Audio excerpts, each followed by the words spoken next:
Hey guys, welcome in to the Is AI Coming for Your Job podcast. I am your host, Jack Forrester.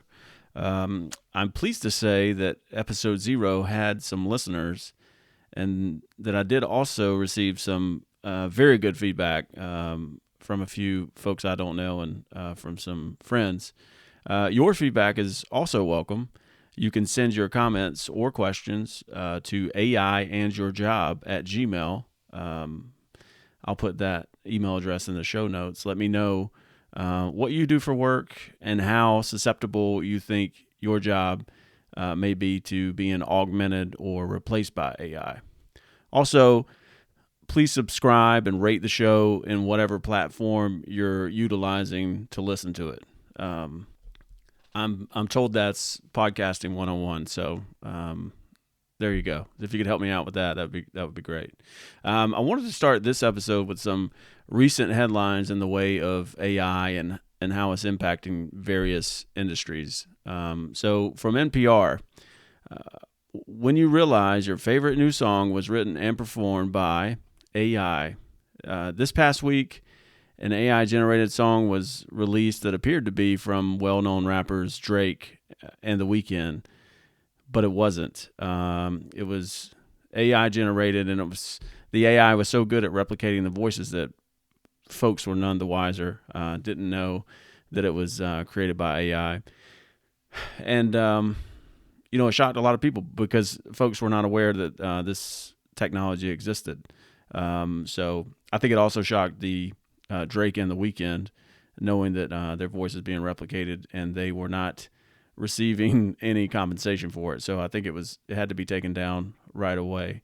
So in that same NPR article, they interviewed a professor from Stanford University. He's a professor of AI and music. And he said, quote, "The cat is not going back into the bag. People can no longer afford to think of AI as the stuff of science fiction. There's something that we couldn't do, and now we can. And along with it, is a ton of legal, ethical, and artistic considerations that we didn't have to think about before in a practical sense, but now we do." So, yet another medium, that's not really white collar or blue collar work as most of us would define it, but it's yet another medium that's being impacted by AI and that people are going to have to grapple with in those industries. It's just something to think about. So another article from the LA Times, labor unions are asking California's legislature for a new law requiring human drivers to be present in all self-driving semi-trucks. I looked into this a little bit. Per the Census Bureau, there are more than 3.5 million truck drivers in the U.S. Of course, it will take years to transition to self-driving trucks, but the unions are already trying to head off self-driving trucks. I think they could see the writing on the wall. I did say in the previous episode that white-collar jobs will be susceptible to displacement in the short term, but there are blue-collar jobs that are more easily replaceable, and we'll be discussing those more in the future. So I just wanted to lead in with those few articles. That's, and as those articles come up and I come across them, we'll cover those as it's directly relevant to what we're talking about here. But today, I really want to discuss two topics as it relates to AI. Number one, I think it's important to understand the various forms of AI to provide needed context for our future conversations. It can be confusing and technical, so I've tried to distill it down so it's easier to make sense of. As painful as it may be to listen to, it was certainly a pain to study it, but I think we need to wade through this so we can understand how AI will impact work and life in the short and long term. Secondly, I want to discuss AI from a global perspective. You can't have that conversation without talking about China and the AI arms race. That's what I'm calling it. Maybe other people are, I'm not certain. The AI arms race with China and potential implications of that race. So let's jump into it. We're going to talk about the various forms of AI. So let's talk about narrow AI. You can bold that, caption it, underline it however you want to. But we talked about it in the previous episode. And narrow AI is built on data, large amounts of data that consumers, me and you, provide it. And then it can make suggestions to us based on that data. So, say you're listening to Spotify or Pandora and you like or thumbs up certain songs, that data is used to make suggestions for you, hypothesize what you will like in the future based on that input you put into the system. Remember that you are the product of whatever social media company you use. The data that you generate while on that site and off of it is how they profit and further new technologies. So our second defined term is artificial general intelligence, or AGI, whereas narrow AI is limited to performing one or two tasks. Think, self-driving cars or music, movie suggestions. AGI would be able to perform any intellectual task that humans could do. AGI is the predecessor needed to get to an even more advanced AI known as superintelligence. Some researchers are skeptical that AGI could ever even be achieved, but that's not stopping investors from pumping billions of dollars into companies like OpenAI, DeepMind, and other companies. Once a general AI system is created, it may become possible to further enhance its capabilities through self-improvement, allowing it to become a superintelligence that surpasses human intelligence and would ultimately lead to a technological singularity. It's important to understand that whoever achieves AGI and superintelligence will have, theoretically, supreme power and could quite literally rule the earth however they choose to do so.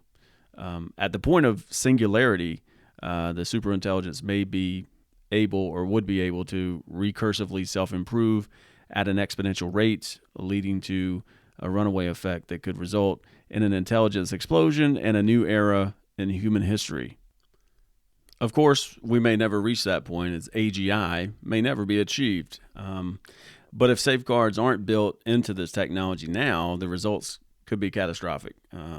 That's why some AI researchers are banging the drum to say that AI research needs to be stopped before we get ahead of ourselves and it becomes too late to build in protections. So next would be large language models, or LLMs. Large language models are a type of AI system that's designed to process and generate natural language text. So anything written on the internet could be analyzed and interpreted. Large language models are a subset of narrow AI as they are trained on specific tasks. Large language models are trained on vast amounts of data, text data, and can generate human-like text in response to prompts. So far we've talked about narrow AI, artificial general intelligence, or AGI, and singularity, and now these large language models. So we're going to keep going with large language models because that's become all the rage over the last 5 or 6 months since the release of ChatGPT. You may have heard people talk about it. I've heard it out in public I've heard passersby talking about it at a party today. I heard somebody talking about it. So it's reached the mainstream for sure. OpenAI created ChatGPT, and GPT stands for Generative Pre-trained Transformer, which refers to the architecture of the neural network used to create the model, which is capable of generating human-like language in response to a given prompt or input. So ChatGPT from OpenAI, the company OpenAI, was released to the public late last year in November. The technology, though, has existed for some time. You might have guessed, since this is that version of ChatGPT that was released was 3.5. So the technology has existed. But the difference now was it was released to the public, and there was an interface for users to utilize. It created a ton of hype late last year, and that hype is still going. It's the fastest growing web application in the history of the internet. So if that tells you anything, if you haven't checked it out, you should. You can go to OpenAI's website and get access right away. It will give you a good idea of the capability of large language models and why it's created both excitement and fear amongst those who use it. ChatGPT can translate languages, answer questions, summarize text for you in seconds. I mean, it's pretty impressive. So version 3.5 was released to the public in late November of last year. GPT-4, the new version, was released in mid-March of this year, and the difference is remarkable.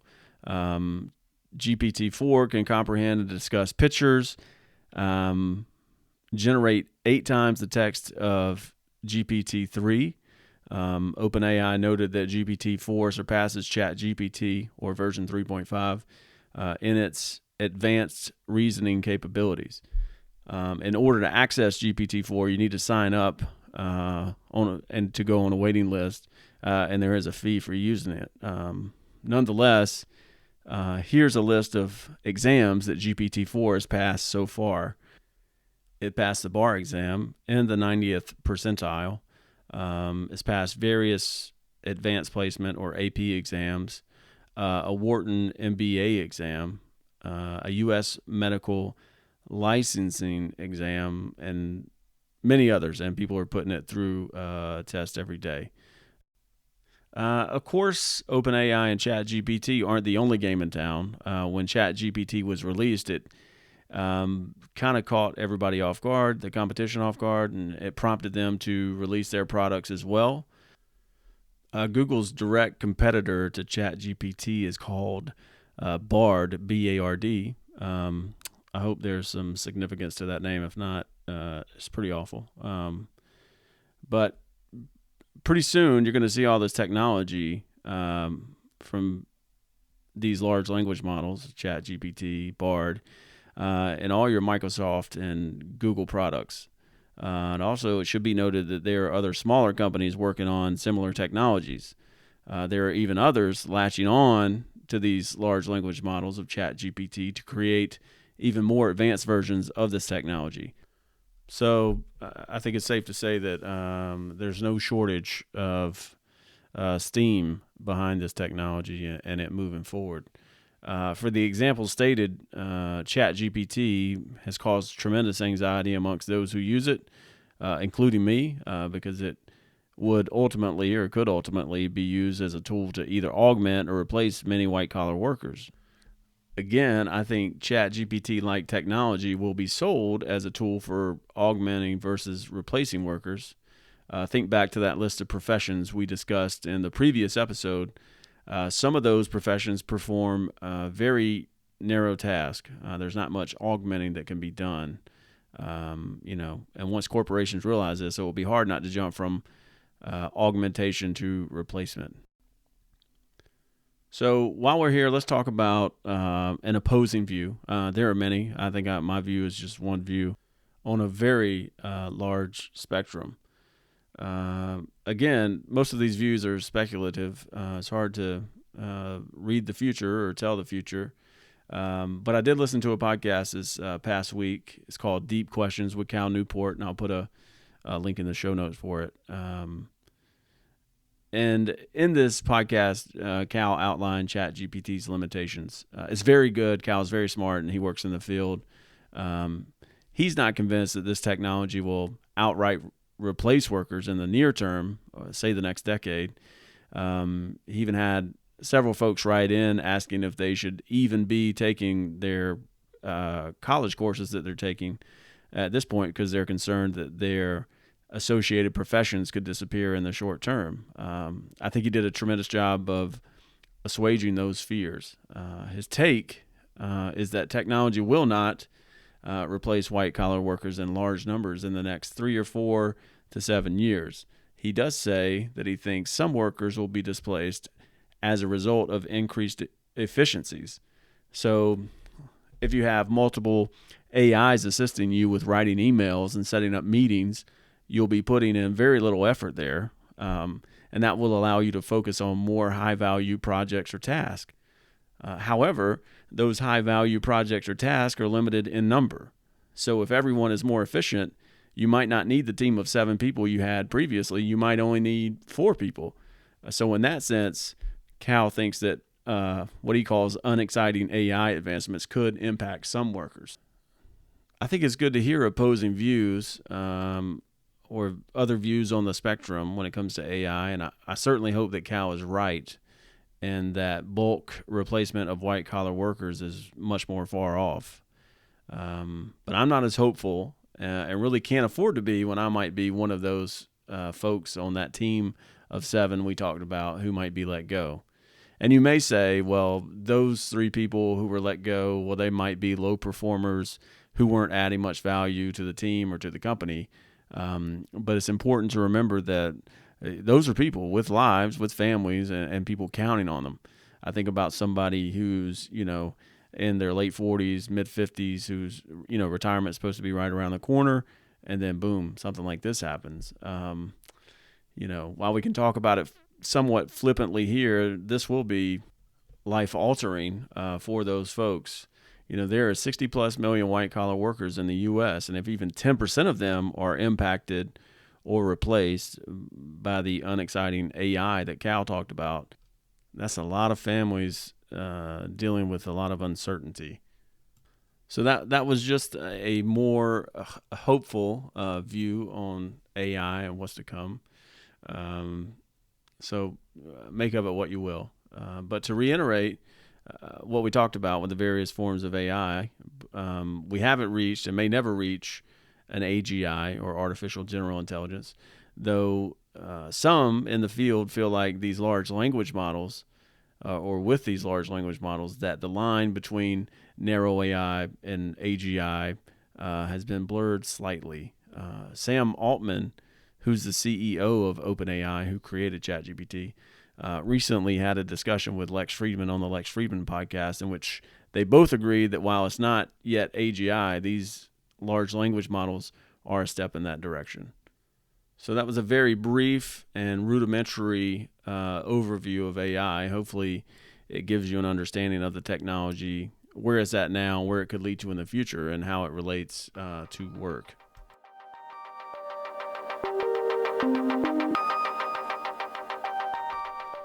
Okay, so let's talk about China. Tensions and relations between China and the U.S. have grown cold over the last several years, especially with the war between Russia and Ukraine. China subjugates a portion of its population, and the U.S., despite its values, essentially looks the other way, since both economies are so inextricably intertwined that both countries are dependent on one another. However, both countries are hyper-focused on advancing AI as they both understand the implications of furthering AI technologies.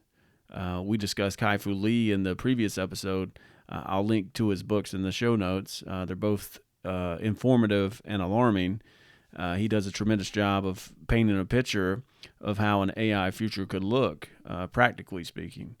The following is an excerpt from his book, AI Superpowers. Quote, China and the U.S. have already jumped out to an enormous lead over all other countries in artificial intelligence, setting the stage for a new kind of bipolar world order. Several other countries, the United Kingdom, France, and Canada, to name a few, have strong AI research labs staffed with great talent, but they lack the venture capital ecosystem and large user bases to generate the data that will be key to the age of implementation. As AI companies in the U.S. and China accumulate more data and talent, the virtuous cycle of data-driven improvements is widening their lead to a point where it will become insurmountable. China and the U.S. are currently incubating the AI giants that will dominate global markets and extract wealth from consumers around the globe.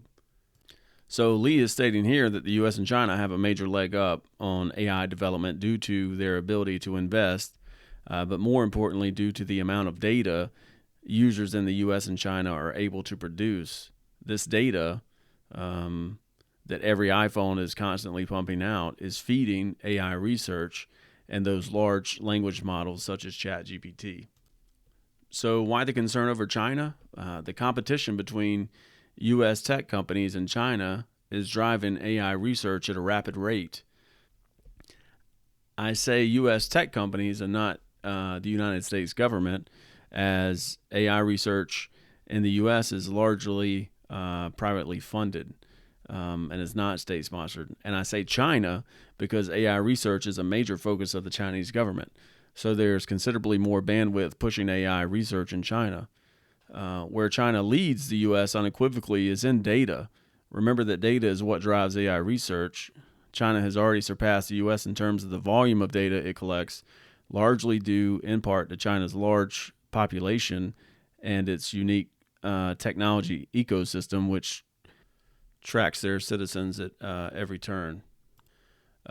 We've discussed previously that AGI is still theoretical and it may never be achieved. However, if it is achieved, there are monumental stakes involved.